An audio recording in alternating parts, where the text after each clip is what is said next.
Winfield? Mayor Winfield? Here. Sorry. Mayor Murphy? Here. Mayor Valenzuela? Here. Maxwell? Mayor Post? Here. Mayor Romero? Here. And Supervisor Hines. Here. Okay, we have what, 7 of 9 members present. Is that, if you'll please stand and join us in the Pledge of Allegiance. I pledge allegiance to the flag of the United States of America and to the republic for which it stands, one nation, under God, indivisible, with liberty and justice for all. Thank you. Our third item is call to audience. Mr. Ledford, do we have anyone? Mr. Chair, there are no speakers today. Okay, thank you. We'll go to item 4, which is meeting summary approval. Mr. Chair, Mayor Romero. I'd like to move the meeting summary for PAG Regional Council. Right, is it? That's second. Well, this is, yeah, right. Okay. Seconded, what was that? Okay. General Maxwell, any discussion? All in favor, say aye. Aye. Aye. Any opposed, nay? The ayes have it, 7-0. We'll go to item 5. Discussion, direction, action, appointing interim counsel for Pima Association of Governments and Regional Transportation Authority to serve until such time as permanent counsel is secured. So there's been some recommendations for interim counsel. You have at your tables some materials for 2 legal firms that have been proposed. Any discussion about those? Supervisor Hines? Thank you. I would move that we appoint Dickinson McDonald for interim counsel. I didn't hear. I didn't either. Sorry, my It's motion. just me. My motion was to appoint Dickinson McDonald for interim counsel for PAG RTA. I second that motion. Second by Mayor Romero. Discussion, General Maxwell. Mr. Chair, something I'd like to put on the table just for consideration. The interim legal counsel is going to have a lot of work in different aspects of the PAG RTA mission going forward, to include some significant potential work in the personnel field. So what I would suggest is that we consider hiring 2 interim counsel, one to take the role of PAG RTA and the other one to deal with the personnel issues that are going to come before this board.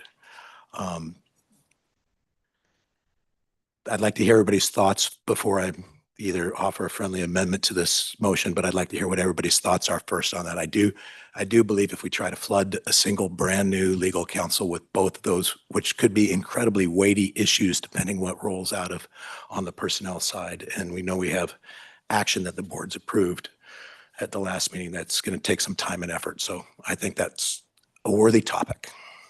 Mr. Chair. Mayor Murphy. I would second that for sure. Knowing had a lot of experience with Pierce Coleman, if that's what the potential suggestion is, or at least it could work. If they're both on board, it could swap back and forth depending. They have a lot of experience. They also cover the pool, the risk pool, and a couple of our municipalities. I know we couldn't be using the same person that covers the municipality, but I've been very impressed on how they've worked with many towns and cities throughout Arizona. Mayor Romero. Mr. Chair, I think that we have to take one step at a time in this important junction that we find ourselves in. And for now, I think that we choose one law firm and possibly the law firm or the interim director and ourselves could get into that point where we feel we need to. I'm pretty sure our legal counsel will be able to tell us that. We feel overwhelmed, it's too much, we're moving quickly. But to be honest, I've wanted to take one step at a time, and the difficult time that we find ourselves in, and would like to hire someone outright and then have that counsel help us through any additional support that they might need. To be honest with you, I saw the CVs and a description of the services that both Pierce Coleman and Deacon McDonald, Yedwin, and Lacey provide, and both seem outstanding. And I'm supportive of the motion. Would ask that we proceed and then have whomever we select help us through what help in addition that they might need. That's my suggestion. And if I- Supervisor Hines? Thank you, Chair. I think unlike for interim executive or permanent executive director, I think for like permanent legal counsel, we can move much more quickly. So we may not need two if we say have a couple week process where we're looking for a permanent legal counsel. I don't think there'll be like a number of months where we're going to be without our permanent legal counsel if we move quickly. So I'm comfortable with one firm right now, as long as we can get our permanent legal counsel, in the next 4 to 6 weeks to deal with all the other stuff. But also I would like to ask who we hire for legal counsel, what they want to. So. Mayor Romero? I would love to be able to hear if that's permissible, Mr. Chair, to have whomever's here representing Deacon McDonald, Yedwin, and Lacey. I think it's Lisa Ann Smith and the second council. I'm not sure if they're here. Cecily Stamps, and any of them want to stand up and Sure, that'd be great. add to what they have to say if they want to say something. Lisa. Ms. Smith?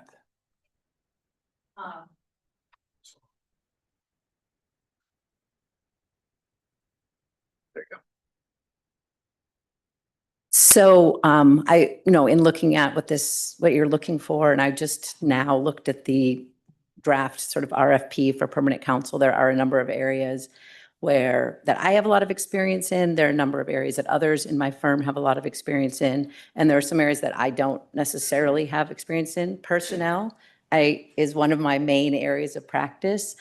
So, I'm very happy to step in immediately as interim counsel and work with you all to determine whether you need a second interim counsel or a different permanent counsel. I wouldn't be opposed to discussing who your best candidate is, even if it isn't myself. You could obviously better determine that after you see a full review of a response to a request for proposals, or having, more than one counsel for a different area. So if you have questions, I'm happy to answer them. But I think that's what you were wanting me to speak about so far. Thank you, Ms. Smith. If there are questions, we'll invite you back to the Okay. podium. Thank you. And just a matter of fairness, is there a representative here from Pierce Coleman? So I'll just say to the board, I did reach out to their office. I didn't make connections with Mr. Pierce. He was on vacation and because of the tight time frame. But I appreciate the fact that the staff has provided the information because I do think that they are certainly a firm that should be given consideration, whether interim or permanent. General, do you want to elaborate any more on your? No, I fully understand the concern and the need to move forward with one or the other. I'm appreciative that right now, at least we know from Deacon McDonald, Yetwin and Lacey, it's a lot of names, that they're willing to also take a look, and they've got enough folks in their organization that they could have different lawyers assigned to each piece of it. If the board's comfortable with moving forward with a single legal counsel, I'm comfortable with that. It just was one of those things that we've got 2 months on the RTA side. And so if the personnel issues become a big issue at that point, we may need to consider getting a lawyer just to deal, legal counsel, just to deal with those issues as well. I do have a question. Mayor Romero? After the vote, and maybe this question is for you, Mr. Adler, would we need the newly appointed counsel to jump in with us in executive session, or Yeah. How will Yeah. that work? No, Is that is that, the because we've talked purpose. about this being the plan. Yes, Okay, that would be my understanding. okay. Yeah. So there's a motion on the floor and that's for the deconvene. That's tr- Did you have no, any other board members? I think I favor, going forward with the motion as, proposed. We can always make adjustments if needed, in council with our interim council. With no more discussion, all those in favor say aye. Aye. Any opposed? Nay. The ayes have it 7-0. I should have, there was along with that item that we did have the opportunity to review and discuss the procurement process for a permanent. I think we can postpone that till we meet with our council. And so the next item is executive session pursuant to ARS 38-43431.03A1, executive session to discuss appointment of interim executive director of Pima Association of Government, Regional Transportation Authority. So I make a motion that we go into executive session with our interim council. Second that? Seconded by Councilman or Mayor Murphy. Any more discussion? All in favor, say aye. Aye. Any opposed? Nay. The ayes have it 7-0.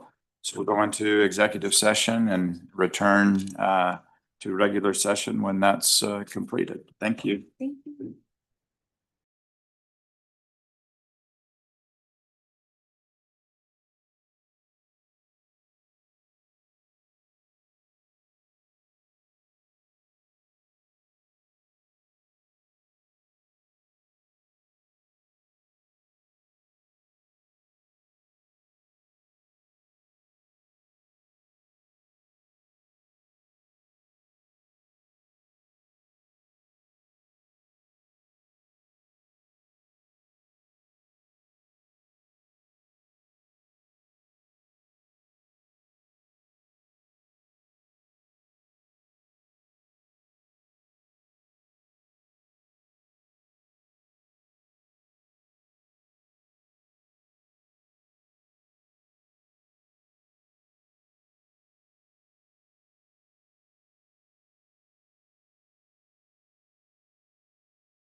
Okay, we'll resume the special joint meeting. Board, I'd like to make a adjustment to the agenda. I'd like to move item 8 to follow item 6. Any objections? Nope. Okay, hearing none, that will make that change to the agenda. So we'll go to the appointment of interim executive director. The action is that the Regional Council of Pima Association of Governments and the Regional Transportation Authority Board of Directors will appoint an interim executive director. Welcome that motion, Mayor Post. Mr. Chairman, I'd like to make a motion to appoint Michael J. Ortega as the interim executive director. I'll second that motion. Second by Mayor Murphy. Any discussion? I'd like to say that we've just completed interviewing 3 exceptional candidates. I think as a board, we feel greatly blessed that these individuals have stepped forward to be considered for this interim position. And we want to personally thank them for doing that. And so with that, we'll take a vote. All those in favor say aye. Aye. Aye. Any opposed, nay? The ayes have it 7-0. It's a unanimous vote. I will go to item 7 of the executive session pursuant to ARS 38-431.03. A3, executive session to receive legal advice regarding non-disclosure agreements enacted by the former executive director with departing and/or former PAG RTA staff. Mr. Chair? Yep. I'd like to make a motion that we go into executive session. I'll second that. Second by Mayor Murphy. Any discussion? All in favor, say aye. Aye. Any opposed, nay? The ayes have it 7-0. We'll go into executive session. We'll return back to a special joint session. We're completed. Thank you.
We're going to resume special joint meeting and I move to adjourn. All in favor, Aye. say aye. Aye. Okay. Already adjourned. And we will move into the PAG meeting. And we need to go to roll call. Mayor Winfield, Here. Mayor Murphy, Here. Mayor Valenzuela. General Maxwell, Here. Mayor Post, Here. Mayor Romero, Here. Supervisor Hines. Here. Alrighty. We will go directly into call to the audience. Madam Chair, there are no calls at this time. Item 3 is meeting summary. I move to approve. I'll second that. There's a motion to approve in a second. Any further discussion on item 3? Hearing none, all those in favor signify by saying aye. Aye. Any against? Motion carries. Item 4. Consent agenda items. May I have a motion to approve? I think it's just Oh, reformation. I think there's some staff presentations if necessary, Mr. Adler. No, this is information only, so if you have questions about the content in the packet. Any questions from the council colleagues? Hearing none, may I get a motion to approve the consent agenda? Motion to approve? Second. There's a motion and a second. Any further discussion? Hearing none, all those in favor, please signify by saying aye. Aye. Aye. Any against? I just have a question. Do we have to go to roll call or is a voice vote okay? Voice vote, okay. Alrighty, so we move on to item 5, Federal Transportation Reauthorization Bill Update and Regional Perspectives. Mr. Ledford, do you have a presentation for us today? I do, a short one if you'd like to hear it. Perfect. All right, good afternoon, Madam Chair, members of the Regional Council. As a fulfillment of work element 40 in the OWP, PAG will track, monitor, assess, and report on the financial resources, policies, and proposals related to transportation and the capacity of the region to deliver both long-range and short-range transportation plans and programs. Per the Council's request, I or other PAG staff will offer regular updates on the progress of the Surface Transportation Reauthorization. The current authorization under the Infrastructure Investment and Jobs Act, IJA, was signed into law on November 15th, 2021, and will expire on September 30th, 2026. Bipartisan support exists for a thorough and efficient reauthorization process before the IJA expiration in 2026. But as a reminder, reauthorization processes have historically required numerous short-term extensions and have not passed on time. Meetings of the House Committee on Transportation and Infrastructure started in January under the umbrella term America Builds. They are still in the early stages, with the primary stated focus being staying on schedule and delivering a consensus plan before the expiration of the IJA. For example, a committee meeting in mid-May kicked off a comment period from legislators, which closed on May 30th. The Highway and Transit Subcommittee discussed the Highway Trust Fund insolvency on April 29th, 2025, noting it could be exhausted by 2028 without intervention.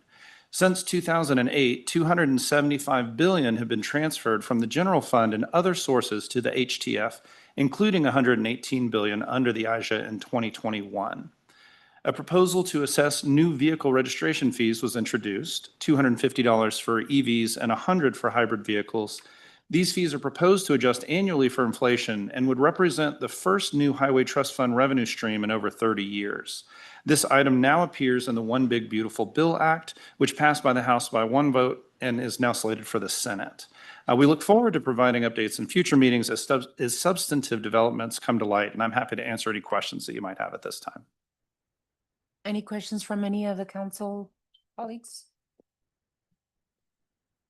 Hearing none, thank you so much. Do you need any direction on this? Alrighty, thank you so much, Mr. Ledford. On to item 6, Regional Transportation Revenues Update. Is there a presentation from staff on this? Mr. Toe? Thank you. Thank you, Madam Chair, members of the Regional Council. If you'll turn to Table 1 of the Regional Transportation Revenues Report, through March, PAG has collected about 24.3 million in regional HERF dollars, while the STBG apportionments for the fiscal year are projected at $21 million.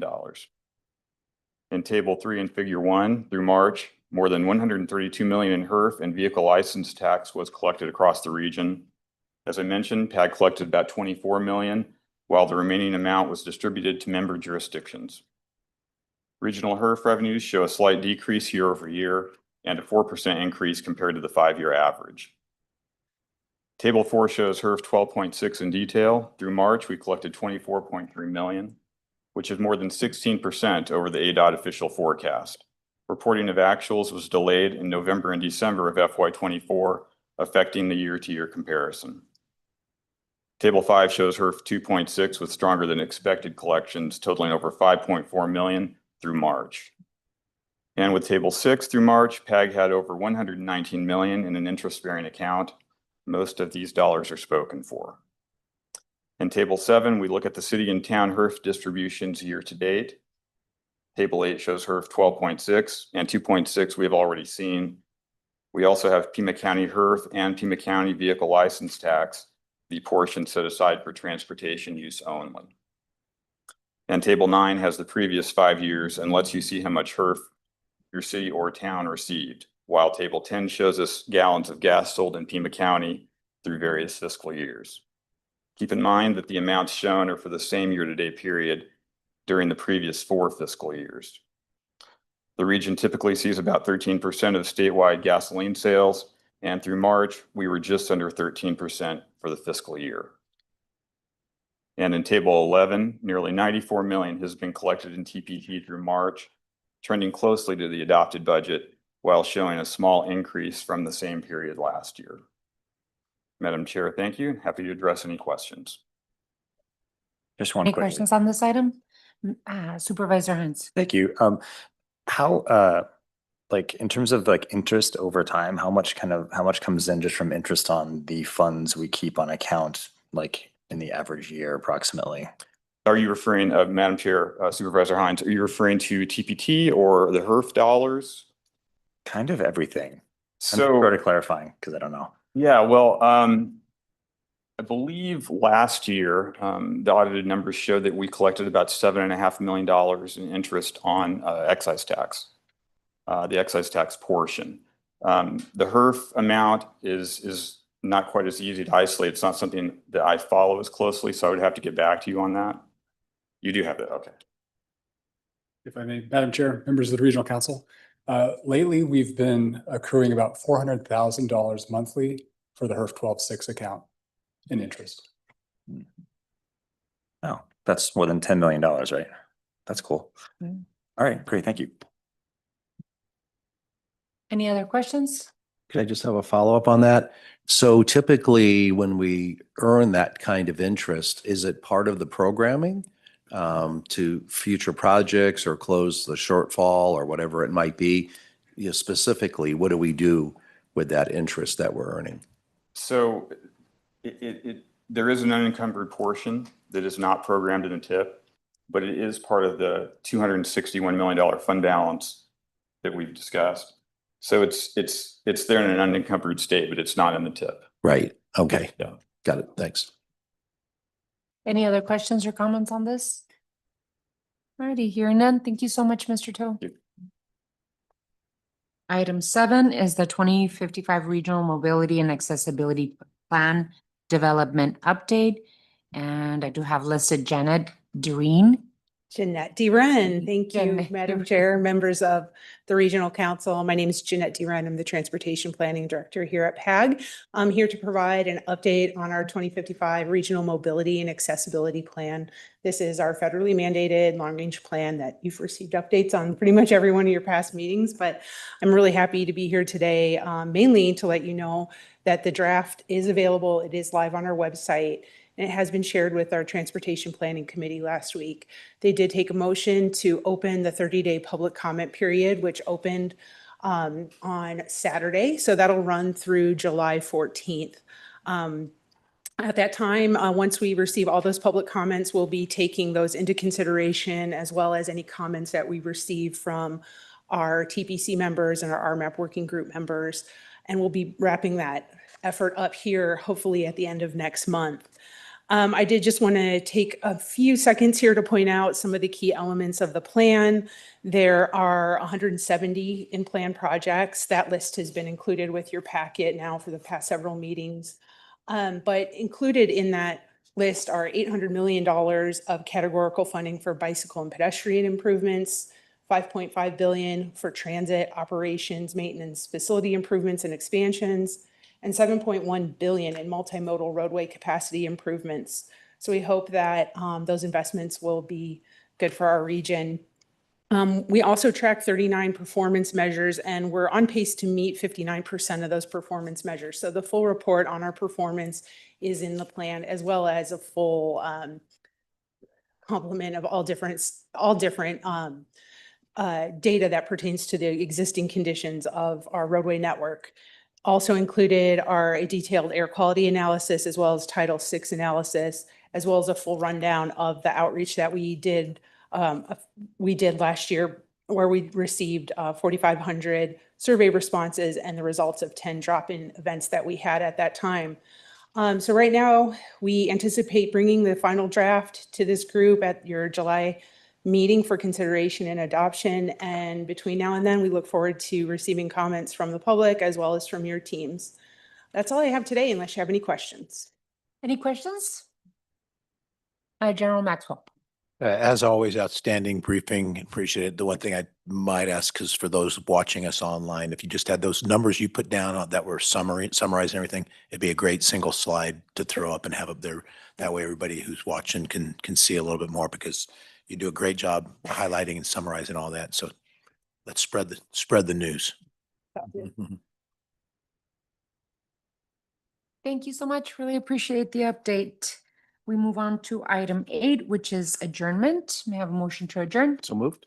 There's a motion. Second. There's a motion and a second to adjourn. Thank you so much. All those in favor signify by saying aye. Aye. Aye. This meeting is adjourned. We'll call to order the RTA meeting. And we'll go to Mr. Ledford for call to audience. Mr. Chair, there are no speakers at this time. Thank you, Mr. Ledford. The next item is meeting summary approvals. Is there a motion for approval? Move to approve? Second? Second. Any discussion? All in favor, say aye. Aye. Any opposed, nay. The ayes have it, 7-0. Item 4 is consent items. Mr. Atler is here to respond to any questions that the board may have. This is for information only regarding the contracts and agreements report. Any questions for Mr. Atler? Okay, seeing none, we'll go to item 5, fiscal year 2026 RTA budget. Mr. Tao is here and will present this item. There is an action related to this agenda item. Well, good afternoon again, Mr. Chair, members of the RTA board. As the RTA budget manager, I will provide a brief summary of the fiscal year 2026 RTA recommended budget. As a reminder, adoption of an annual budget is required for Arizona revised statutes for the RTA. The budget development period uses revenue estimates, the authorization of intergovernmental agreements, and inclusion of programming information from the Regional Council approved PAG Transportation Improvement Program, or TIP. Following budget adoption, we enter a period recognized as rollover season. During this time, the RTA, in conjunction with jurisdictional partners, begin the process of carrying forward unexpended dollars to the new fiscal year in the PAG TIP. Keep in mind, these dollars are remaining from a previous budget and are encumbered or committed to projects through adopted IGAs. The RTA expects transaction privilege tax revenues to cool somewhat as we conclude FY25 with an estimated total collection of approximately $125 million. Based on the most recent forecast for FY26, the U of A's Eller Economic and Business Research Center forecasts nearly $131 million in TPT revenue, with about $13.5 million in other revenues, grants, and interest, for a total revenue projection of $144.5 million. In the revenues section, you'll notice a column listed committed rollover balances with unexpended but encumbered or spoken for dollars from previous budget cycles. Through FY24, the rollover balance was over 165 million. The anticipated encumbered carry forward from FY25 to FY26 will likely add another 57 million to the rollover balance for a total anticipated carry forward of $222.4 million to the new fiscal year. For FY26, the transit element is the largest part of the budget, with almost 32.3 million in projected expenditures, followed by the roadway element at 19.3 million, and finally the environmental and economic vitality element with about 5.5 million in project budgets. Debt service for the fiscal year is just under 15.2 million, which will retire the 2017 bond obligation. The combination of RTA elements, administration, and bond debt requires a fiscal year 2026 RTA budget of $73,643,000. Our estimated total revenues are nearly $145 million, while expenditures are estimated to be almost $74 million. Following the RTA policy of reserving 10% of TPT revenue, or about $13 million, and the RTA Next board adopted overlap reduction of $40 million, leaves a restricted reserve amount of $17.7 million. The RTA Next overlap amount of $40 million would be transferred to the new voter-approved plan and can be utilized once the plan is approved by the voters. So, Mr. Chair, with that, I'm happy to address any questions. Mayor Romero? Thank you, Mr. Chair. The fiscal year 2025 budget carried a 10% reserve excise tax revenue, as well as a restricted reserve, which together amounted to over $33 million. These funds are not part of the 57 million committed rollover balance for fiscal year 25. Shouldn't these funds be accumulated to the fiscal 26 restricted reserve? Well, Mr.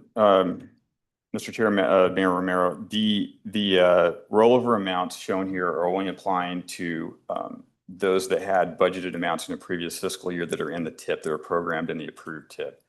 So something like the reserved amount, it's unencumbered, so it would be in the fund balance, but it wouldn't show up in the rollover column. So if we go back to the FY24 fund balance that was about $261 million, those reserved amounts would be embedded in that, amount. So the 33 million would be rolled into the fund balance? It would. Okay. And what's this reserve amount for, and how can the RTA board use this funds to address funding shortfalls on existing RTA projects? So, Mayor Romero, if the 10% reserve amount it's a customary withholding that would probably require legal analysis to determine when that can be released or if it should be held in the first place. I can't comment on that, but I can say that it's been something that we've included in budgets over the last several years.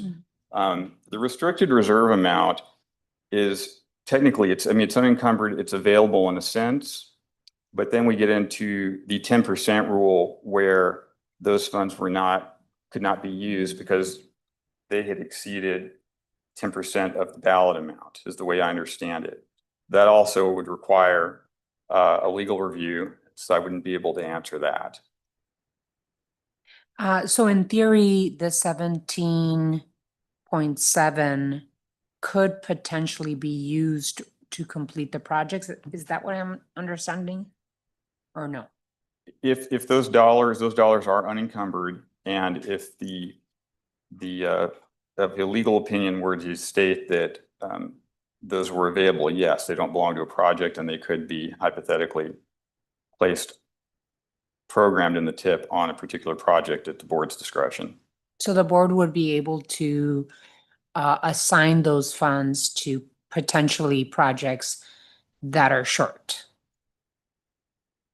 Pending a legal opinion that would state such a thing, yes. Okay. Okay, thank you. Mr. Chair? Mayor Murphy? I mean, that might be, now that we have a interim legal team and an interim executive director, that might be good, one of their first priorities as a follow-up on reviewing that 10%. That's been brought up on a number of times, that 10% statute limitation. And there was always the conversation as a whole or as in separate parts as part of the plan. So I would just maybe make a suggestion or direct staff to put that on a future agenda item to do that for us. Thanks. Is that noted, Mr. Adler? Mr. Tell, this is the last budget for RTA. It is, yes, sir. And so are all RTA unfinished projects, they're included in this budget? Well,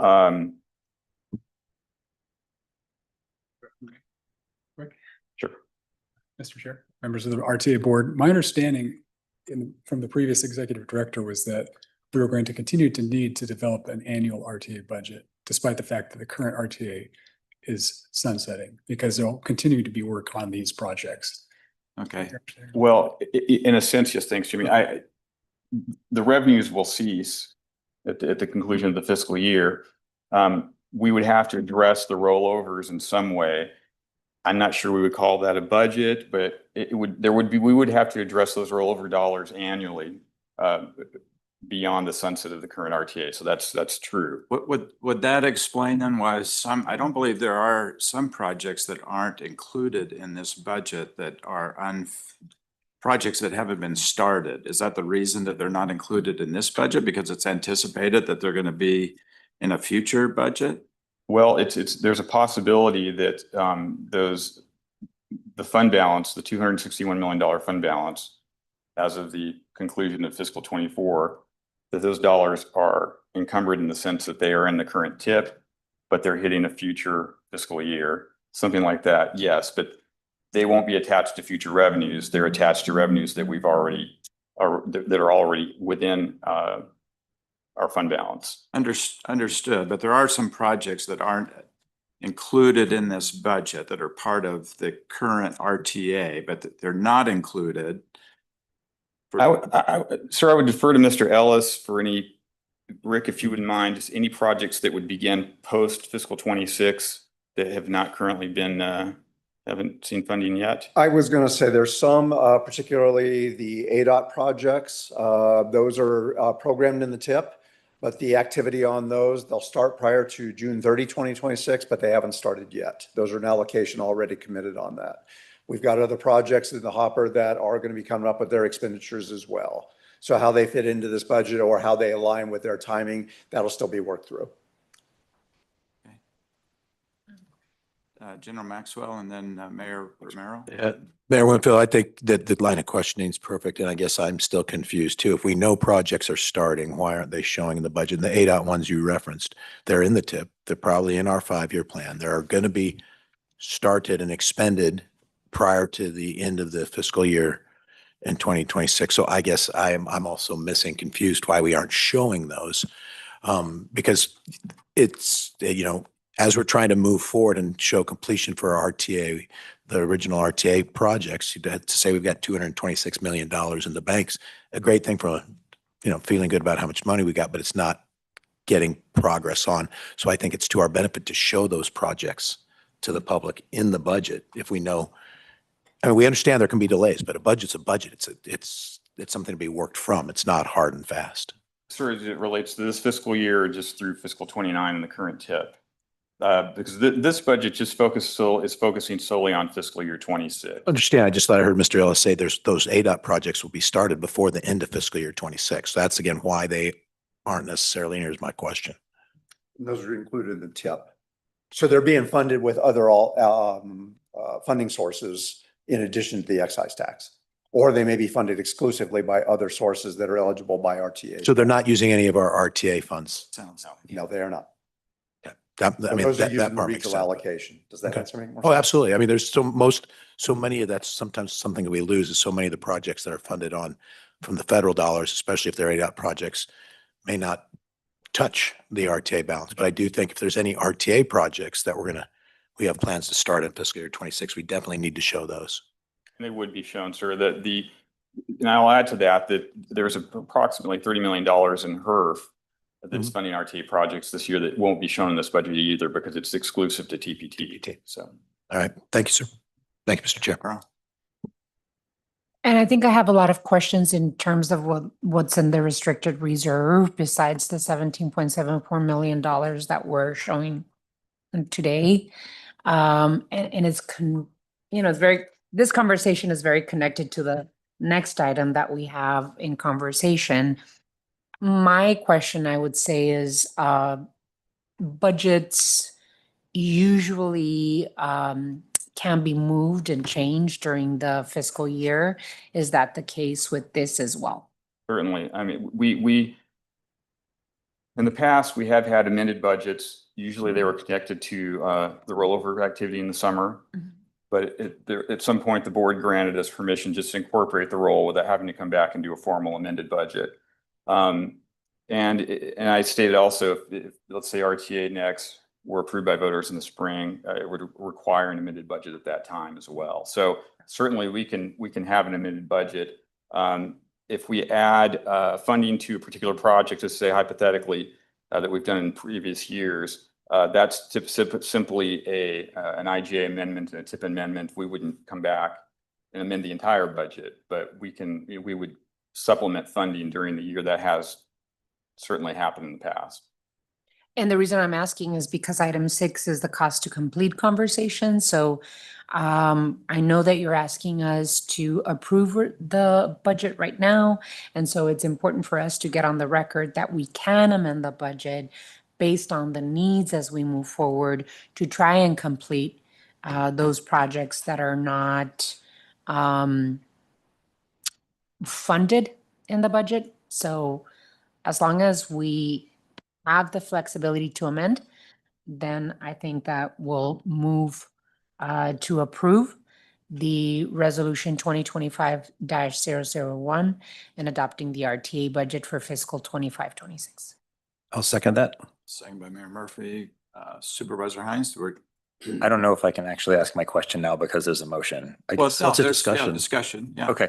Of the 35 projects approved by the voters in 2006, and we can set aside the 4 that this body is shifting currently to RTA Next, how many have been started? I believe I can tell you how many have been completed. We have 17 remaining. They're in various stages of activity, ranging from nearing construction to some that are in the preliminary stages of getting design work or procurement activities. And I believe all except for 1 have had some activity initiated, and the last one is with ADOT, and they're making plans right now to fold that into their upcoming work activities.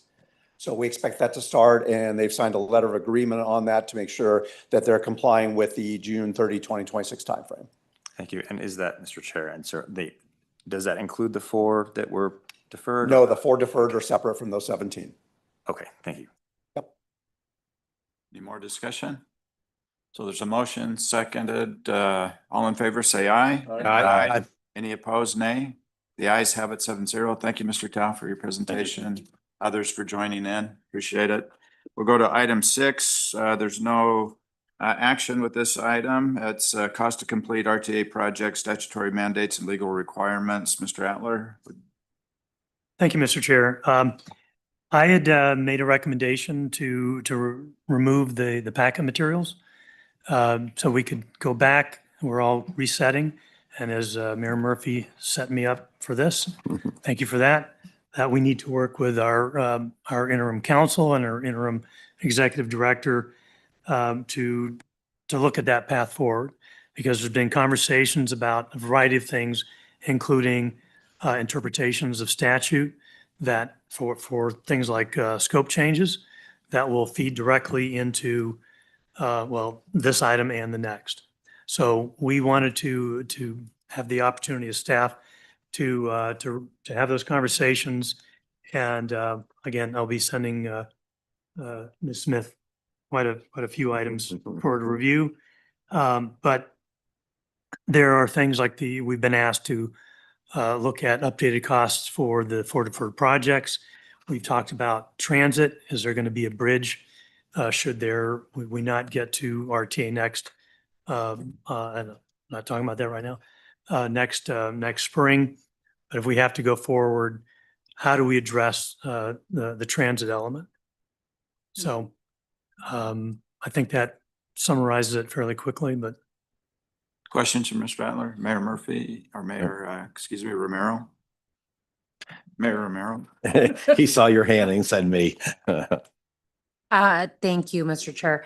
I understand that the TMC provided recommendations on the scope changes that the city of Tucson proposed.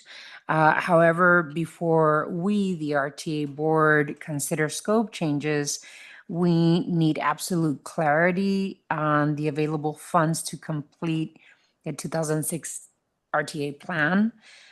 In our analysis of the city of Tucson's analysis of the table presented by the RTA staff, we found a $20 million math error that would bring the actual shortfall down to 123 million. The RTA board should continue to engage the expertise of the TMC. We did a lot of really good work when the TMC and the RTA board were working together. I would suggest that we revive the TMC to take a look at what the city of Tucson is proposing in terms of scope changes and new analysis that we have for the remainder RTA projects that are the city of Tucson projects. So I would highly suggest, Mr. Adler, that we revive the TMC with, of course, the new council, the new interim director, and make sure that we are presenting the most updated information from the city of Tucson, most updated numbers, so that the RTA board knows exactly what projects are remaining to be done, how much the cost is, what are the proposed scope changes, and how we can hopefully fill the hole to make the math work in terms of the remaining projects. So that's what it's a suggestion. I'm not making it in terms of a motion, but that would be hopefully the direction that we all would want to see happen. Mr. Adler, did you Uh, respond? Yes, Mr. Chair, Madam Mayor, yeah, we'll absolutely get them set up.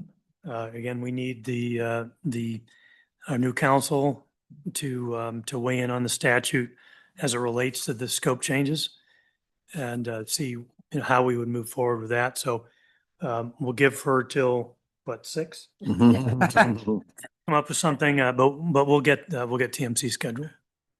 Other input from the board? Mr. Chair. Supervisor Hines. then Thank you, Mayor Chair. Murphy. I'll echo what we heard from my colleague, Mayor Romero. I would encourage staff to work closely with the Pima County team as well. I know after the last meeting of the TMC, there were some requests for additional information and to clarify the cost to complete numbers. And I'm hopeful, because I've heard from several sources now, that that 143 point whatever million could be significantly, inflated sounds intentional, but just higher than it really is, right? So that would be really helpful. Also, and this is meeting 3 or 4, I don't know, I haven't been here very long, but I know there's kind of inflation and cost creep and all that kind of stuff, but for the 4 deferred items that were in the 2006 RTA original plan that were deferred, formally deferred, I would still like to know what it would cost to complete those, but updated based on, all the new construction costs and everything, if we could get that That's our information. plan. Okay, thank you so much. Mayor Murphy. When you're working with the TMC, does the private sector, I know I've, worked with the Arizona Transportation Builders and others over time, do either our municipalities or staff themselves reach out to the private sector to try, to look at some of these numbers, because I know they're ever changing. They are the boots on the ground that, has to live with these changes. I was just curious if there's any interaction with the private sector as we're working through these numbers to come up with something a little closer. Mr. Chair, Mayor Murphy, yes, well, as you know, there are some private sector representation on the TMC. And then Rick Ellis works very closely with the sponsors, and they're using as up-to-date unit prices as they can get. So Rick can fill you in on some of that.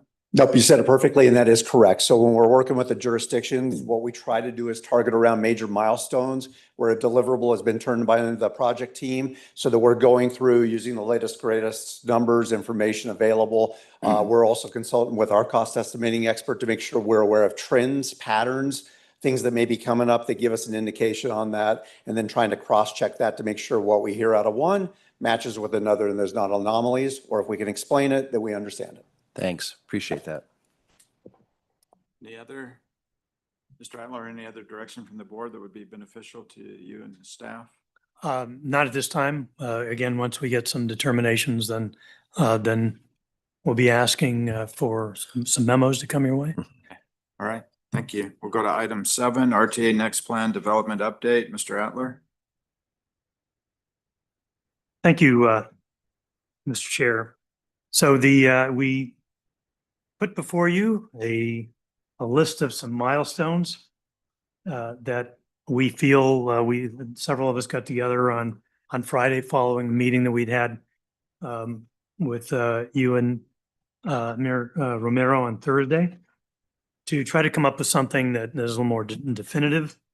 And what we found was that, again, with the legal determinations, the timing for getting the interim counsel on board, that was critical, because again, it feeds into the cost to complete, which then feeds into the past conversations that you've had, the TMC has had on the, how to treat the for deferred projects and, the any other projects that may deferred in other conversations. So these are the very high level list. I would not want to put Mr. Ortega on the hook, but I think that by the next meeting with this body, we can come back with a more detailed and Ms. Smith, detailed calendar based on those legal determinations and other things. But this gets us to that 6 months that we need to get to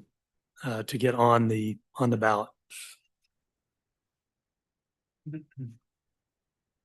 Any comments from members of the board?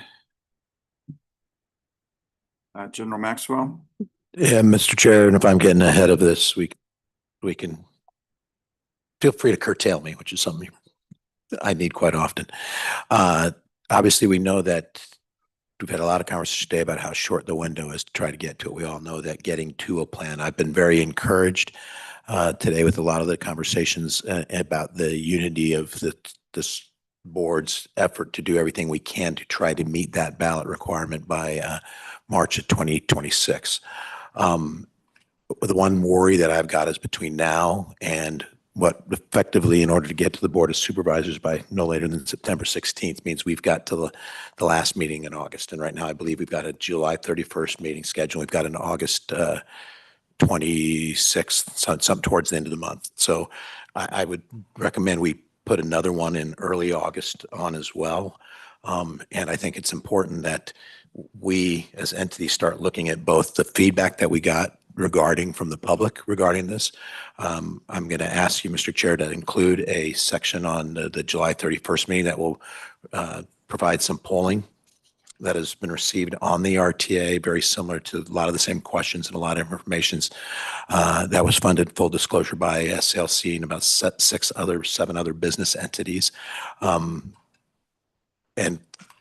effectively covered probably what I would call, when you look at the shortfalls from our surveying, we didn't quite get some of the dynamics and the makeup of the community like we want. I think the poll does a little bit better job of doing that. And as you know, a survey is a people volunteer their information to pull something, you pull. So I think it's going to be good for us to know.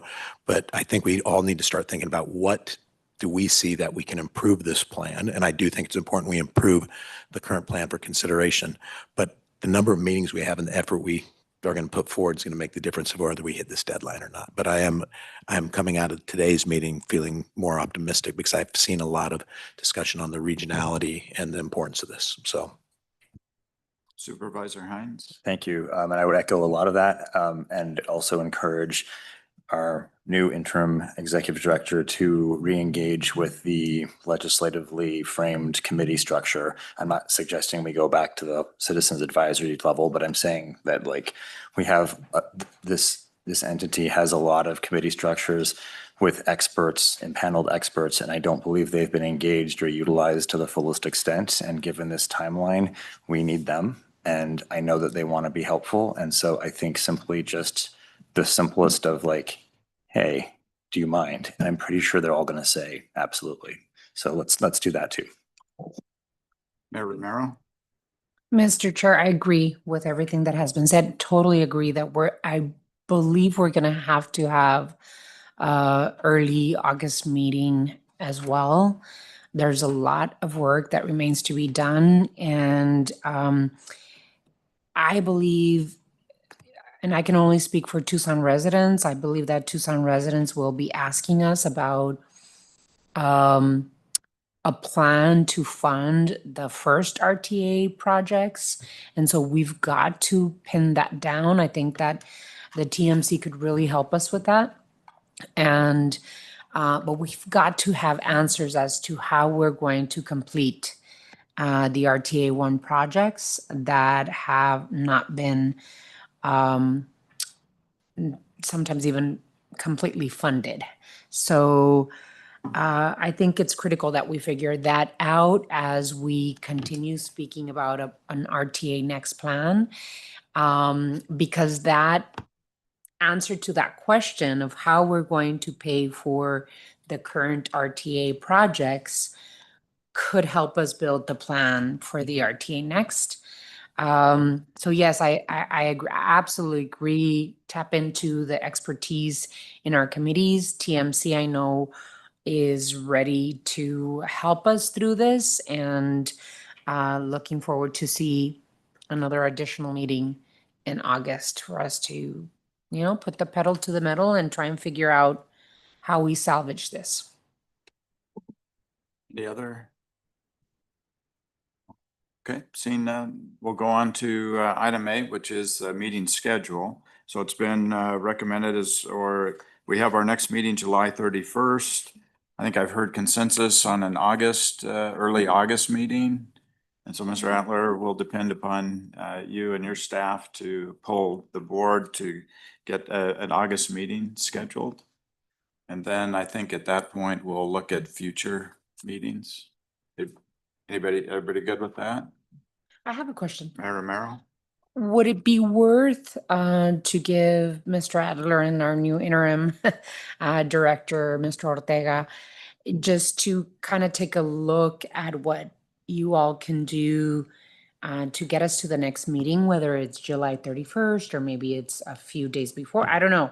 I'm just trying to figure out how to move at a decent pace in terms of putting together some answers for our TA1 projects. So I don't want to assume that July 31st is the next meeting. Maybe it's earlier, maybe it's not. I know that July is vacation time for a lot of people, so the TMC might not have a quorum, but I would say practice discretion in terms of how quickly you can move with the input of the TMC and your staff to be able to figure out what we do with our TA1 projects.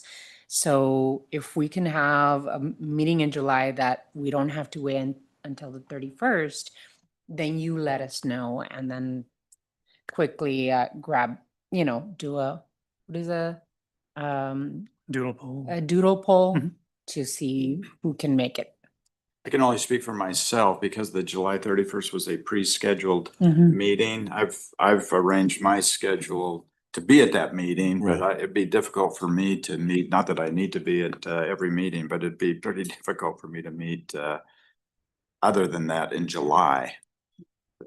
And Mr. Chair, I agree and totally understand. I know there's sometime in early July that I couldn't make one, but I fully agree with the ideas. If we can do it, what we need is a quorum. I think when we get down to the time of the final approval and the movements and changes, we're going to want those, probably stick with those at the scheduled meeting so everybody could be there. But one of the good things about having some of this early discussion, one is identification of what those numbers that you're looking at, what is possible on RTA one and what maybe we'll have to consider. But then it's also to start the conversations, which we can only have with a quorum, is on what is possible for changes. What are some even proposed changes? But I do agree with you, Mr. Chair, when we get to the final voting, it's going to be important that we're all here and everybody's got the ability to hopefully jump on board with wherever we've gotten. But I would strongly support the idea of having more meetings, even if it's a minimum quorum, just to get the ideas on the table. Because even those of us who aren't present in those meetings will hear what some of the other members are thinking about, what they would like to see to improve that for the citizens of Pima County. So I think we've got to be comfortable not being there. Mr. Chair? Mayor, I just wanted staff to make note of the August 19th through the 22nd. That's the annual League of Cities and Towns. So I know most of us, I don't think we'll be at a quorum during that week.